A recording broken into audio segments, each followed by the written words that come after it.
जय हिंद दोस्तों, एक बार फिर से आप सभी का स्वागत है आपके अपने चैनल द स्टूडेंट्स कॉर्नर पे। तो आज हम लोग एमपीटेट वर्क 3 का प्रीवियस ईयर क्वेश्चन देख रहे हैं, जो कि आपका 8 मार्च 2022 फर्स्ट शिफ्ट का हम कर चुके हैं। आज हम सेकंड शिफ्ट का लेकर आए हैं। इसके बाद फिर से मैं फिगर ऑफ स्पीच की वीडियोस इसमें डालूंगा। बीच में 2 से 3 वीडियोस में फिगर ऑफ स्पीच को हम कंप्लीट करेंगे, कंटेंट वीडियो रहेगा। स्टार्ट करते हैं आज का पेपर बिना किसी देरी के। पैसेज हम बाद में पढ़ते हैं, पहले हम क्वेश्चंस पे ट्राई करते हैं।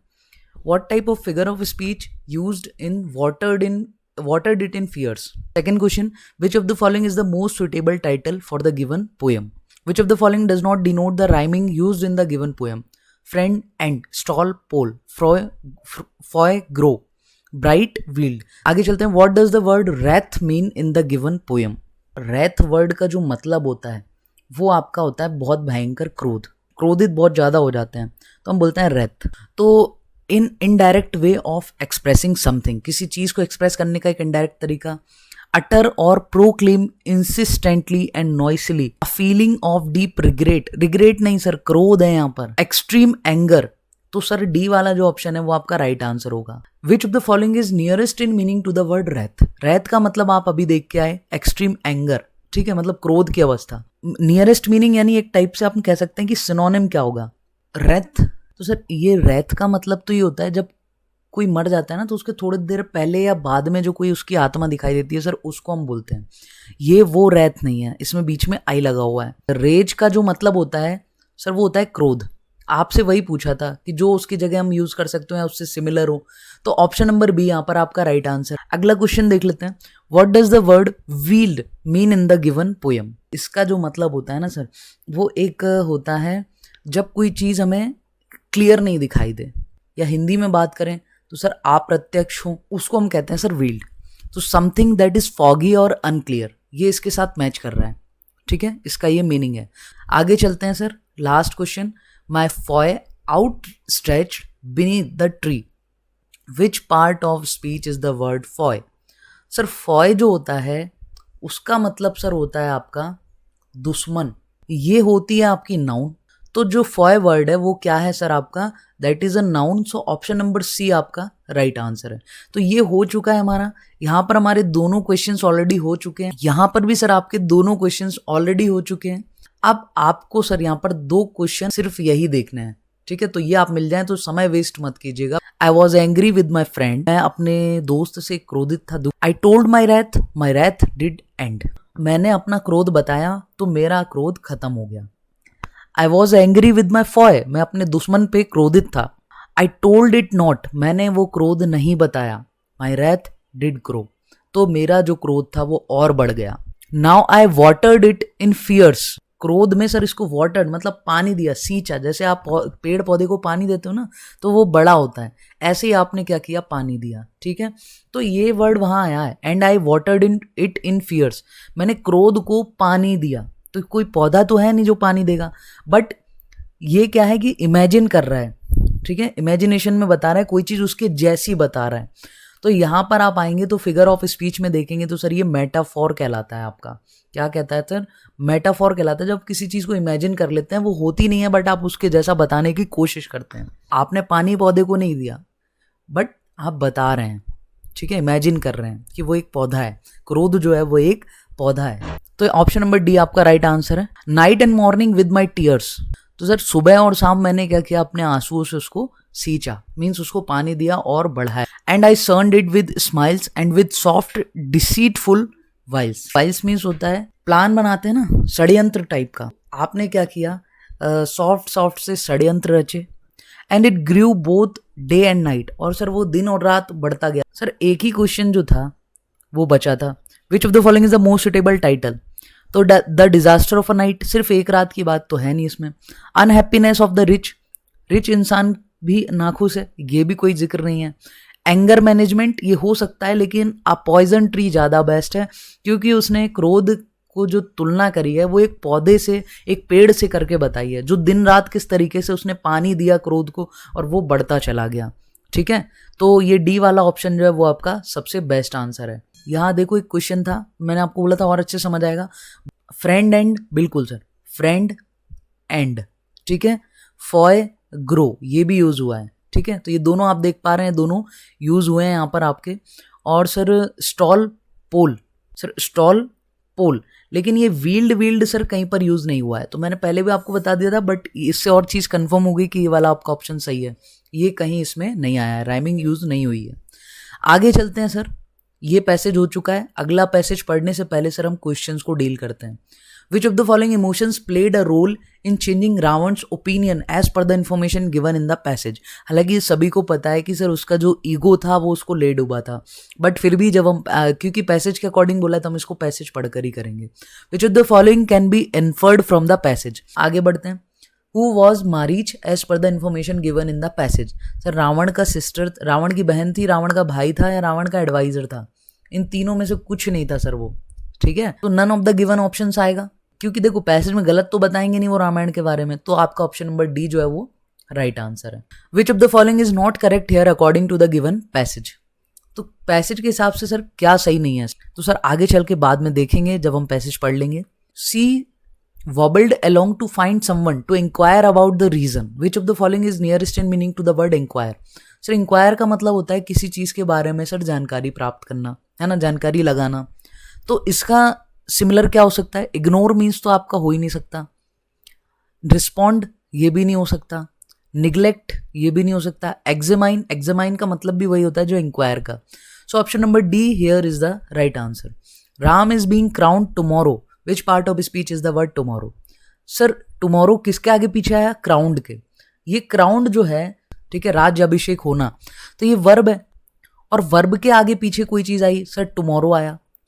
हाँ, जो टुमारो वर्ड है ये एक्स्ट्रा इन्फॉर्मेशन दे रहा है किसके बारे में? क्राउंड के बारे में, जो कि वर्ब है। वर्ब के बारे में एक्स्ट्रा इन्फॉर्मेशन जो टुमारो वर्ड दे रहा है वो आपका एडवर्ब कहलाएगा, ठीक है। Option number B is the right answer. मैं फिर कह रहा हूँ, हर पैराग्राफ में, हर पेपर में 5 से 6 क्वेश्चन पार्ट्स ऑफ स्पीच के आते हैं, तो 3 से 4 वीडियोस में पार्ट्स ऑफ स्पीच मैंने किया है, आप उनको जरूर देख लीजिएगा। Because of the craftiness of two people, craftiness जो होती है ना वो एक टाइप से विकेडनेस कहलाती है आपकी। विकेडनेस मतलब एक चालूपना जो होता है सर, उसको कहते हैं क्राफ्टीनेस ऑफ टू पीपल। तो हमें क्या चाहिए सर? ऑपोजिट। तो सर उसका ऑपोजिट क्या होगा सर? ऑनेस्ट, है ना। तो sir honesty, option number A is the right answer. It makes no difference to me, which part of speech is the word difference? Sir यहाँ पर जो डिफरेंस वर्ड है ये क्या है? तो डिफरेंस का मतलब क्या होता है सर? अंतर। तो ये क्या है सर? ये नाउन कहलाती है आपकी। ऑप्शन नंबर ए जो है वो आपका सही जवाब है। तो ये पैसेज में आप देखोगे कि सर ये दोनों 104, 105 हो चुके हैं, फिर 102, 103 भी आपके हो चुके हैं, यहाँ पर सर 100 वाला हो चुका है, तो बस 101 और 2 क्वेश्चन ये आपके रह चुके हैं। The story of Ramayana can be said to have evolved because of the craftiness of two people, Manthra and Akampana. Manthra, as well as all know, as we all know, was the hunchback maid of Kaikeyi. Of the palace, when she saw the city bursting with festivities, she wobbled along to find someone to inquire the reason. Ram is being crowned tomorrow, said Kausalya's maid. Immediate down to Kaikeyi room and reprimanded her harshly. You foolish woman, get up. Do you know that tomorrow is Ram was being crowned? After all, was it not what they had waited for? Ram और Bharat, it makes no difference to me, they both are the same to me. आपको भी तेज ही पढ़ना है, जब आपका answer मिले तब रुकना है। Set Kaikeyi Manthara saw the Kaikeyi change her mind so easily, so she played her trump card. Kaushalya, who has always been jealous of the king's affection for you, is now going to wreak vengeance on you. Her son will be another person in the place. She will rule. Kaikeyi held her husband's attention and was proud of that. She could see a jealous Kausalya belittling her. Manthra had made her ego bruise begin. Listening to Manthra and the rest is known. Another character much less known is Akampana. He had been in Janasthana with Khar, Trishara and Dushan. Ram killed all of them along with 40,000 Rakshas. Akampana escaped and came running to Ravan to give the message. Ravan was furious and hurt. He wanted to avenge the death of, was ready to go to war with Ram immediately. Akampana declares the Ram can never be won in war by Ravan. What you can do is to kidnap his wife. He is very attached to her. Once you deal with once your death will be certain. Ravan went to Marich and asked him to help kidnap Sita. Marich admonished him, "Why would you ask for trouble? Don't play with such a powerful man. Go back, let your city and citizen prosper." Ravan took the advice and came back. He too, like KK, could see reason. However, within some advice and sometimes Surpanakha hurt and wailing come to Ravan are deriding him by saying, "What kind of king are you that mere mortals injure your sister and you do not even know about it?" She also said, "I went there only to get that beautiful woman." That she caught the lustful imagination of Ravan and hurt his ego by questioning his power as a ruler. Then Ravan changed his mind about Akampana's suggestion and went back to not heed Marich's advice, and the rest is known. So Manthara and Akampana were the two people who turned the minds of KK and Ravan. Both KK and Ravan resisted it initially, let them down, and they became easy target to influence. KK lived to repent, Ravan lost his life. Today's social media can sometimes play the role of Manthara and Akampa. So which of the following can be inferred from the passage? Ravan and KK were initially happy, but they were influenced to take the wrong part. Option आपका सही है. Which of the following emotions played a role in changing Ravan's opinion? Sir Ravan का opinion कैसे बदल गया था? Sir उसके ego के कारण. So option number A is the right answer. ये दोनों भी हमारे हो चुके हैं. 101 she caught the lustful imagination of Ravana, ये तो सही है, आया था पैसेज में. हमें वो ढूंढना है जो गलत है. Akampana was the only one who turn the minds of Kaikeyi and Ravan. Akampana अकेली थी जिसने केके और रावण का माइंड बदल दिया था. तो नहीं, ये गलत है, क्योंकि रावण का माइंड चेंज किया था अकम्पना ने और केके का किसने किया था? मंथरा ने. तो ये ऑप्शन आपका गलत है. So option number B is your right answer, क्योंकि जो गलत था वही हमें ढूंढना था. तो इस तरीके से ये पैसेज पूरा हो चुका है हमारा, सारे क्वेश्चंस इसके हो चुके हैं. तो बढ़ते हैं अपने कंटेंट के क्वेश्चंस की तरफ. What do you mean when we use the term activating learners schema? Learner मतलब जो सीखने वाला बच्चा रहता है, उसके स्कीमा को एक्टिवेट करने से आपका क्या मतलब है? Dealing with learners having learning difficulties, learning difficulty को पहचानना, ये उसके स्कीमा को एक्टिवेट करने से इसका कोई मतलब नहीं है. Showing a picture and asking learner to write a story, ये भी कोई मतलब नहीं है. नोटा तो है ही नहीं. एक पहला ऑप्शन देख लेते हैं. Making a link between the topic and learners background knowledge and experience, तो लर्नर के जो पुराने नॉलेज था और जो एक्सपीरियंस थे उसको एक लिंक बनाना अपने करंट टॉपिक के साथ, वो होता है sir activating learners schema. So option number A is your right answer. अगला क्वेश्चन, एक्लेक्टिसिज्म, ये वर्ड क्या होता है? Eclecticism in language teaching refer to which of the following? Sir eclecticism का मतलब होता है जब कई सारी, जैसे मैंने एक वीडियो बनाई थी मेथड्स ऑफ टीचिंग इंग्लिश, अब कई सारी मेथड्स थी, उन सब में से कुछ चीज़ें जो अच्छी थी वो निकाल के सबको यूज़ कर के अपने को पढ़ाना. उन सब मेथड्स में से कुछ चीज़ें अपन ने निकाली, एनालाइज की अच्छी चीज़ें, तो सर उस चीज़ को कहते हैं eclecticism. Appropriate strategies from various methods of teaching, ठीक है, ये सही है. आपके अलग अलग मेथड से अप्रोप्रिएट स्ट्रेटजीज निकाल कर यूज़ करना. सो option number A is your right answer. बढ़ते हैं अगले क्वेश्चन पर. You can't get a job dash you have experience, तो आपको एक जॉब तब तक नहीं मिल सकती और आपके पास एक्सपीरियंस ना हो, तो एंड ऑप्शन आपका गलत हो गया. अनलेस, जब तक आपके पास एक्सपीरियंस ना हो. So option number B your right answer. Unless word यहाँ पर आपका फिट बैठेगा. Sonali was born dash London, ठीक है, तो जब किसी का जन्म कहीं होता है तो इन लगाते हैं हम. Was born in London in August, तो दोनों में ही आपका इन आएगा. ऑप्शन नंबर बी यहाँ पर आपके सही जवाब हो जाएंगे. अगले क्वेश्चन पर चलते हैं. The museum is full of rare and dash treasures, तो म्यूजियम जो था उसमें कैसी चीज़ें रहेंगी सर? रेयर और साथ में सिक्योरली नहीं, सेफली नहीं. ट्रेजर्स, ट्रेजर्स मीन्स होता है आपका खजाना, तो ये कोई वर्ब तो है नहीं, या ये तो नाउन है. नाउन के पहले आपका एडवर्ब नहीं आ सकता, तो ये सिक्योरली और सेफली तो आ नहीं सकते क्योंकि इसमें एलवाई लगे हुए हैं, दोनों एडवर्ब हैं. फिर full of rare and nervous treasures, sir nervous treasure तो हो ही नहीं सकता. प्रीसियस ट्रेजर जो है वो आपका सही जवाब होगा, कीमती, प्रीसियस. म्यूजियम में सारी चीज़ें जो होती हैं वो लगभग कीमती ही रहती हैं. तो the little village has very dash streets, छोटे से गांव की गलियां कैसी थी सर? ब्रॉडली. स्ट्रीट्स जो हैं वो नाउन हो गया आपका, तो ब्रॉडली, आइडियली, ये दोनों वर्ड नहीं आ सकते क्योंकि दोनों में एलवाई है, दोनों आपके एडवर्ब हैं. और नाउन के पहले एडजेक्टिव तो आ सकता है बट एडवर्ब नहीं आ सकता, तो ये दोनों आ नहीं सकते। सर फिर the little village has very love streets, ये तो गलत ही हो गया। नैरो स्ट्रीट्स, बिल्कुल, छोटे छोटे गांव में नैरो मतलब सकरे रास्ते होते हैं। अगले क्वेश्चन पर चलते हैं। The whole report is badly written dash it's inaccurate, पूरी की पूरी रिपोर्ट जो है वो गलत तरीके से लिखी गई। मोर ओवर इट्स इनएक्यूरेट, वो इनएक्यूरेट भी थी, ठीक है। So I will do another course dash I finish this one, जब मैं ये फिनिश कर लूंगा तब मैं कोई दूसरा कोर्स भी करूंगा उसके बाद, तो बाद में ही करेगा ना सर, तो आफ्टर वर्ड यहाँ पर आपका यूज हो जाएगा। सो ये आपका सही जवाब है। अगले क्वेश्चन पर चलते हैं। She walked dash the street, हम कहते हैं वॉक डाउन द स्ट्रीट, है ना, एट नहीं कहेंगे, ऑफ नहीं कहेंगे, फॉर नहीं कहेंगे। She walked down the street. अगला question, which of the following is not informational listening, तो इसमें से कौन सी ऐसी चीज है जो इंफॉर्मेशनल लिसनिंग नहीं है। न्यूज में तो आपको इन्फॉर्मेशन मिलेगी, तो ये तो आपका हो नहीं सकता, हमें नॉट लिखा हुआ है तो जो नहीं है वो ढूंढना है। वॉचिंग डॉक्यूमेंट्री, आप कोई डॉक्यूमेंट्री देखेंगे तो ऑब्वियसली उसमें इन्फॉर्मेशन आपको मिलेगी। रीडिंग न्यूज़पेपर, जब आप न्यूज़पेपर पढ़ेंगे तो कोई इन्फॉर्मेशन आपको मिल ही रही है। ऑप्शन नंबर सी यहाँ पर आपका राइट आंसर है, ठीक है। अगले क्वेश्चन पर चलते हैं। How many types of speaking situations are there in which we find our self, तो स्पीकिंग सिचुएशंस जो होती हैं वो सर 3 तरीके की होती हैं, आप अभी के लिए इतना याद रख लेना। A motor disability is sometime refer to as activity, sir output activity. जो मोटर डिसेबिलिटी होती है वो कई बार आप किस तरीके से रेफर करते हैं, तो आप आउटपुट एक्टिविटी की तरह उसको रेफर करते हैं। अगले क्वेश्चन पर चलते हैं।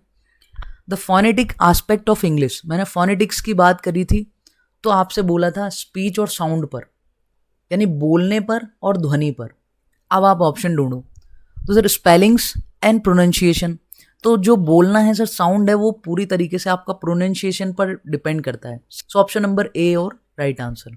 119 question, at primary level Rahul is unable to construct simple sentences in English, Rahul जो है वो सिंपल सेंटेंसेस कंस्ट्रक्ट नहीं कर पा रहा है। As is teacher you would, आप एक टीचर की तरह क्या करेंगे। Focus on his pronunciation of individual English words, उसको दिक्कत हो रही है सेंटेंस कंस्ट्रक्ट करने में और आप प्रोनाउंसिएशन की प्रैक्टिस कराएंगे, तो ये तो गलत हो गया।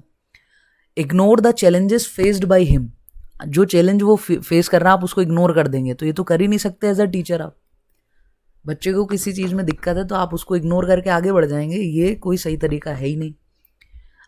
पैडागॉजी जो है, मैं आपको बताऊं, शिक्षा शास्त्र जो है वो कंप्लीटली आपका पॉजिटिव तरीका है, जो सबसे पॉजिटिव आंसर है वही आपको लेना है। Assign him project and homework to write complex paragraph, तो कॉम्प्लेक्स पैराग्राफ आप उसको होमवर्क में करने देंगे, उसको दिक्कत आ रही है तो वो घर पे कैसे करेगा, क्योंकि सरकारी स्कूल का बच्चा है। आप ये मान के चलते हैं कि पेरेंट्स उतने अवेयर नहीं है, उतने एजुकेटेड नहीं है कि वो उसकी हेल्प कर सकते हैं, तो जो चीज़ करनी है आपको स्कूल में उसको समझाना है। तो ये ऑप्शन आपका गलत हो गया। D, help him with the basic sentence structure, बिल्कुल सही, बेसिक सेंटेंस के स्ट्रक्चर से आप उसकी हेल्प करेंगे, ठीक है। तो ये आपका सही आंसर है, d is your right answer. अगले क्वेश्चन जो कि आज का आखिरी क्वेश्चन है। To improve the pronunciation of difficult words, pronunciation करना है सर डिफिकल्ट वर्ड्स का in a reading session, what best possible strategy should a teacher use. Teacher should ask the student to repeat the difficult word, देखो repetition तो कराना ही नहीं है हमें, ठीक है, तो ये ऑप्शन गलत हो गया। कुछ चीज़ें ऐसी हैं जो आप ध्यान रख लेना, पेडागॉजी में आपको वो करनी नहीं है। Teacher should ask student to underline difficult words and learn their pronunciation at home, घर पर प्रोनाउंसिएशन सीखेगा, अरे उसको खुद आता तो वो खुद नहीं कर लेता। Teacher should show a video to teach correct pronunciation, ये भी ठीक है। Teacher should use audio to teach correct pronunciation, ये भी ठीक है, कि आप उसको रेडियो पर कुछ सुना दें या दूसरा कि आप टीवी पर कुछ दिखा दें। अब मैंने कई बार बोला 2 ऑप्शन सही लगते हैं, फिर एक ज़्यादा सही ढूंढना है हमें, तो सर जितनी ज़्यादा उसके सेंसर्स कनेक्ट होंगे वो उतने अच्छे से चीज़ों को सीखेगा। जब वो सुनेगा ऑडियो पे तो केवल और केवल उसके sir hearing sensations he on रहेंगे, लेकिन जब वो वीडियो देखेगा करेक्ट प्रोनाउंसिएशन का तो वो देख भी रहा है, आंखें भी काम कर रही हैं और सुन भी रहा है, कान भी काम कर रहे हैं, यानी 2 सेंसेशंस उसके काम कर रहे हैं, ठीक है, तो वो ज़्यादा अच्छे तरीके से आपका सीख पाएगा। तो ऑप्शन नंबर सी जो है वो ज़्यादा बढ़िया ऑप्शन है, तो c is your right answer. I hope आप लोगों को वीडियो पसंद आई होगी। अब हम फिगर ऑफ स्पीच की बात करेंगे अगले 2 से 3 छोटे छोटे वीडियोज़ में। अगर आपको वीडियो अच्छी लगती है तो आप चैनल को सब्सक्राइब और वीडियो को लाइक जरूर कीजिएगा। कमेंट करके जरूर बताइएगा कि आपको चीज़ें समझ आ रही हैं या नहीं।